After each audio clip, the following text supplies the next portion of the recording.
Here is Private Reserve Arabian Rose, a purple ink. Let's jump straight to the end with my opinion on this ink. The paper I'm using here is a Maruman Mnemosyne Notebook. Here we have a nice mid-tone dusty purple that generally stands out in the crowd. There isn't any tone variation by nib, and there's almost always good shading. So, if your kind of ink is a dusty purple and you like shading, hold on to your socks because they're about to be knocked off. On non-fountain pen friendly paper, it generally performs well and definitely did well on the cheapest of 20-pound copy paper. This is beautiful, and while I'm exceedingly happy to have tried it, I would have just preferred it to be not a dusty purple.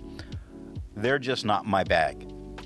All of the writing samples are done with a Retro 51 P51 with a fine nib, a Retro 51 Corsair with a medium nib, a Retro 51 Lincoln with a 1.1 stub. The pen for today is a Pelikan M1000. Now that we know my opinion on this ink, let's see how I got there with the first writing sample done on Clairfontaine. Looking at the extra fine nib, we get the same tone that we're going to always get. A nice mid-dusty tone purple with no feathering and no spread. This is not showing off the shading as well as it could, though it is definitely there. Look at not on the first line. No is not shading. T is dark. Big starts with a dark at the bottom of the B. Top of the B is light. I is light. G is dark. It, next to that, goes from dark to light. Wide goes from light to dark.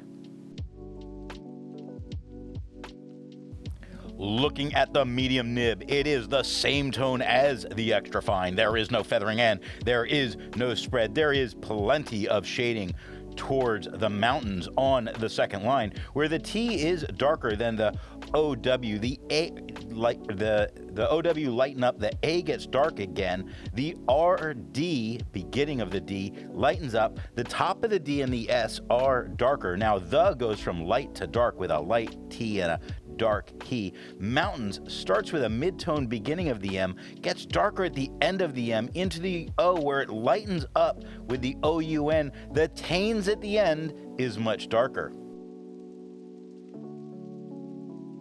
Looking at the stub nib, it is the same tone as the medium, same tone as the extra fine. There is no feathering and there is no spread. There is shading where on the first line is a darker mid-tone W. The here at the end is quite a bit darker.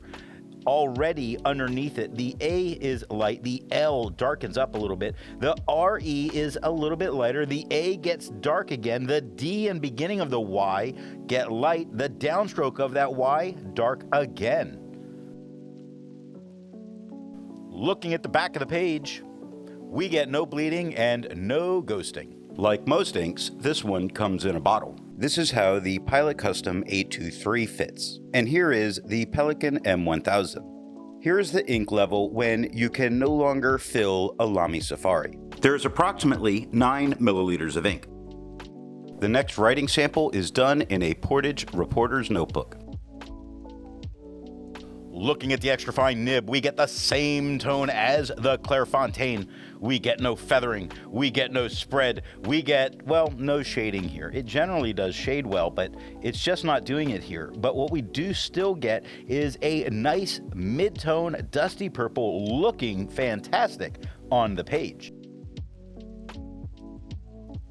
Looking at the medium nib, it is the same tone as the extra fine, same tone as the Clairfontaine. There is no feathering, there is no spread, there is shading. Look at doubled on the second line. The beginning of the D is lighter than that up and down stroke to get quite a bit darker. The OU lighten up, but the B becomes very dark again. Nice midway through the LE, it lightened just a little bit there. Much darker again at the downstroke of the D. Looking at the stub nib, it is the same tone as the medium, same tone as the Clairfontaine. There is no feathering, there is no spread, there is shading. It is not an unknown thing to this ink. Looking at unknown on the second line where the U is dark, N is light, K is dark, N-O-W lightens up, the N at the end, much darker. Looking at the back of the page, you could easily continue your writing back here, as there's no ghosting and no bleeding. There's a lot to learn by doing multiple chromatographies. The one on the left is immediately put into water for 10 to 15 seconds. The one on the right, marked with a D, is let dry for 10 minutes before putting into water. The next writing sample is done on a national brand Steno notebook. Looking at the extra fine nib, it is the same tone as the Clairfontaine, unaffected by the tone of this paper. So we know this is a fairly opaque ink. Unfortunately, there is some little feathers going on. You see it in falls, like mouth. You see it in quite a few spots. Tiny feathers. It does get worse on this paper. There's no spread. There is some shading going on. I'm just disappointed that there's been feathering in this and the last ink on this paper. If it occurs in the next one, I might have to change the notebook, thinking maybe this paper somehow is faulty. I don't think so, though. Looking at the medium nib, it is the same tone as the extra fine, the same tone as the Clairfontaine. It does feather more than the extra fine did. It does not spread. It does shade. Again, the feathering is the disturbing thing to me here. It's why I would not use this ink on this paper. It's in Sellers, Elves, Speak. It was not, every word has feathers, and most of the letters do as well. Looking at the stub nib, it is the same tone as the medium, the same tone as the Clairfontaine. It feathers like a woolly mammoth if they were covered with feathers and not wool. It doesn't spread. It does have a little bit of shading. It does disappoint me greatly to see how much it really feathers. Just yuck. Looking at the back of the page, you can see a lot of areas that the ink got very deep into the paper, especially with the medium and the stub. Now, the extra fine, not as much, and it did not feather as much. So as this ink gets deeper into the page, it definitely feathers more. But as deep as it got in the paper, nothing bled through touching the page underneath. Resistance tests are done to see how this ink can be expected to perform on the page, and more importantly, how hard it may be to clean from your pen. The smear is allowed to dry for 3 days before testing it. The highlighter is on the top left, pen flush is on the top right, 1/3 bleach solution is on the bottom left, and water is on the bottom right. The next writing sample is done in a Rhodia notebook. Looking at the extra fine nib, it is the same tone as the Clairfontaine. Did I say this ink was consistent? I meant really consistent. It does not feather, it does not spread, it does shade. Look at bridge on the second line where the BR is lighter. The I gets a little bit darker. The D lightens up into the D, but very dark in that up and down stroke. Nice mid-tone at the top of the G, darker at the downstroke of the G, very dark at the E at the end. Looking at the medium nib, it is the same tone as the extra fine, the same tone as the Clairfontaine. It does not feather, it does not spread, it does shade, just not as well as it did on the Clairfontaine, but it is shading, not a ton. I think this is a really good time to point out how well this stands out against the quad rule. So if you prefer quad rule paper, this is working without any problem. It's not going to get lost in the background.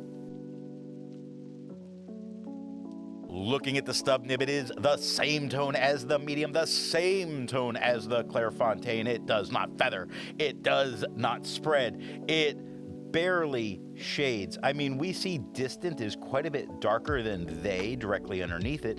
They looks a little bit darker than still to the right of that.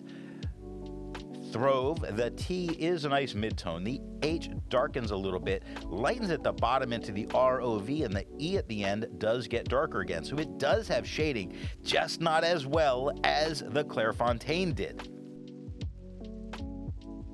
Looking at the back of the page, no bleeding and no ghosting. With over 1,000 inks reviewed, let's take a look at some color comparables. Here is Birmingham Pen Company Allegheny River Twilight. Here is Diamine Lavender.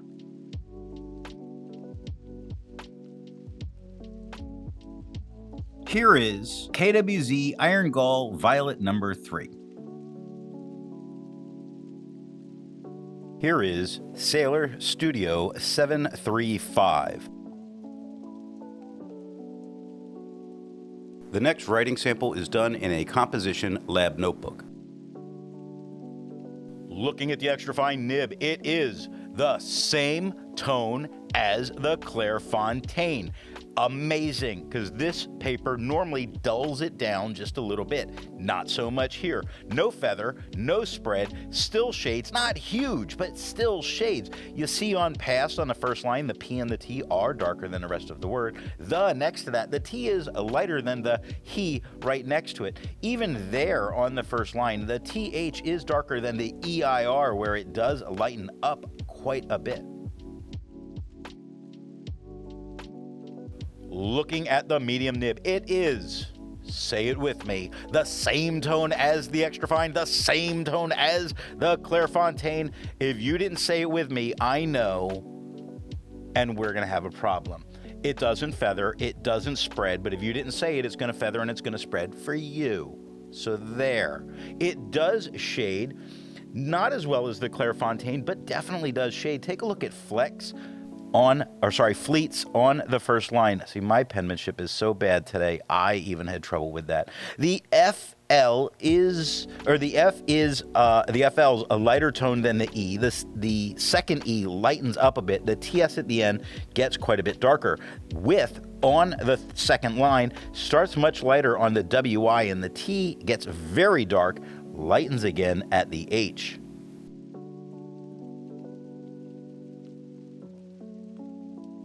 Looking at the stub nib, this is your chance to redeem. Say it with me. It's the same tone as the medium, the same tone as the Clairefontaine. It does not feather. It does not spread. It barely shades. This paper's just not been bringing out its best in shading. Look at Legend on the first line. The leg at the beginning is nice and dark, or darker. The end, at the end of that, lightens up a little bit until that up and down stroke of the D. Now greater underneath that, the GR is lighter, that E gets very dark, A lightens up a whole bunch, TE dark again, R at the end lightens up.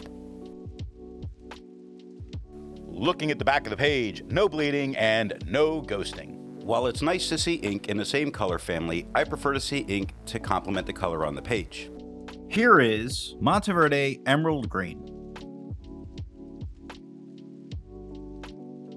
Here is Aurora Gray.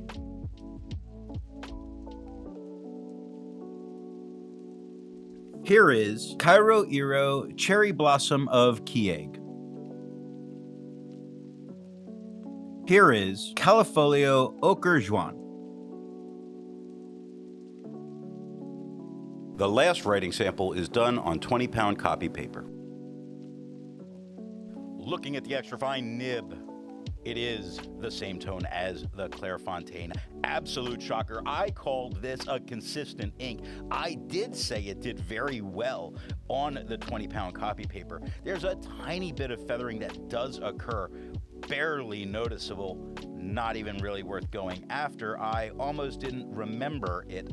Look at remember on the first line. No real spread. It's there. It's so minor. It's little, you might say, on the first line that also has tiny feathers.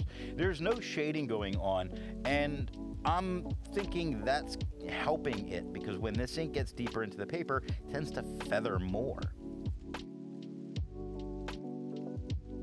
Looking at the medium nib, it is the same tone as the extra fine, the same tone as the Clairefontaine. It does feather, it does spread, it has moments of shading. Mostly what I want to look at is the feathering and the spread that occurs, because it's spreading a little more in some areas than others. Same with some of the feather. Comes with when it's darker. At the beginning, more feather, more spread. Race, no feather, almost no spread, much lighter in tone. So if you have a stingy pen on this paper, you can avoid the feather and the spread with the medium nib. The extra fine, I think it was fine. Looking at the stub nib, it is the same tone as the medium, the same tone as the Clairfontaine. It does feather some, not as bad as the medium did, about like the extra fine did. It does have a tiny bit of spread, again, not as bad as the medium, about the same as what happened with the extra fine. There's a few moments where it does get a little bit of little darker, like thorn, but you know, the H being darker, it also has more spread and feather. Not bad here. I think other than the extra fine, these are all medium flow pens. Other than the extra fine, go with a drier writing pen and you're not going to have any issues at all. And a majority of what I see here is actually usable. It's serviceable. It's not a big deal. Looking at the back of the page, you can tell that you are not taking notes back here unless you want to destroy both sets of them, but nothing bled through touching the page underneath. So what nib and pen do I think are going to give the best writing experience with this ink? The paper I'm using here is yellow Rhodia paper. In many ways, if every ink was as consistent as this, there would be no need for a pen recommendation. Obviously, this is a dealer's choice, and that will be really depending on what nib width you prefer. Now, go ink your favorite pen and write something. I hope you got something out of this video, and thanks for watching. I want to let you know that the best way you can support this or any channel is to let retailers know where you heard of something if you go to buy.